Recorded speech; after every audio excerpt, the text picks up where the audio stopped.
everyone. So today we will discuss about the plasma membrane model. जो second model है हमारा unit membrane model. Unit membrane model है उसे दिया गया था जे रॉबर्टसन ने इन 1959।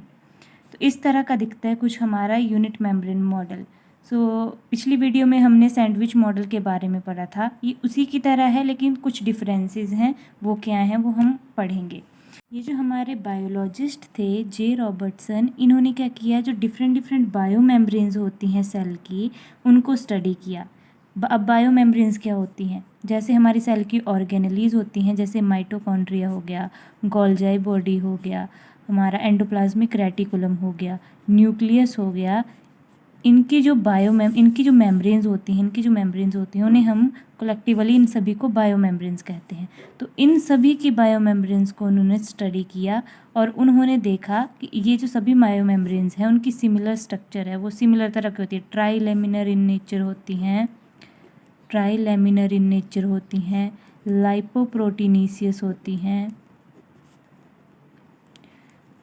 तो उन्होंने कहा कि सारी बायो मेम्ब्रेन सेम होती हैं, बस थोड़ा सा फ़र्क होता है। फ़र्क किस चीज़ में होता है कि कई जगह प्रोटीन की मात्रा ज़्यादा होगी, कईयों में लिपिड की मात्रा ज़्यादा होगी। तो उनके प्रोटीन इनके प्रोपोर्शन में, लिपिड के प्रोपोर्शन में और प्रोटीन के प्रोपोर्शन में थोड़ा कम ज़्यादा हो सकता है, लेकिन बाकी उनकी स्ट्रक्चर सिमिलर होती है। तो ये था यूनिट मेम्ब्रेन मॉडल। अब यूनिट मेम्ब्रेन मॉडल को अगर हम कंपेयर करें सैंडविच मॉडल से, तो यूनिट मेम्ब्रेन मॉडल में ऐसा क्या है जो उससे अलग है।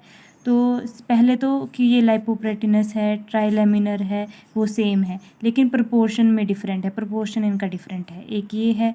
और ये जो हमने सैंडविच मॉडल में पढ़ा था, तो उसमें हमने देखा था कि ग्लोबुलर प्रोटीन्स होते हैं, और इसमें क्या है, ये एक्सटेंडेड प्रोटीन है।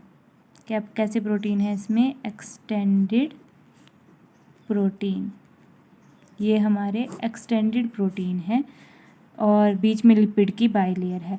और बाकी तो सेम है, जैसे लिपिड की बाइलेयर है तो उसमें एक हाइड्रोफोबिक टेल होगी, हाइड्रोफिलिक हेड होगा, टेल आमने सामने में प्रोजेक्ट हो रहे होंगे, और हेड इनके अपोजिट डायरेक्शन में होंगे, इनके बीच में weak van der Waals forces act कर रही होगी।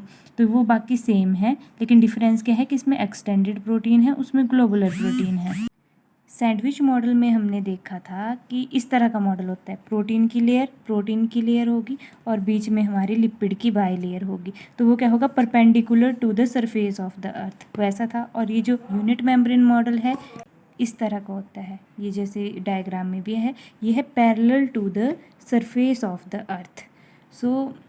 ये डिफरेंस है, वो होता है perpendicular to the surface of the earth और ये होता है parallel to the surface of the earth. ये था हमारा यूनिट मेम्ब्रेन मॉडल और कैसे वो सैंडविच मॉडल से अलग है।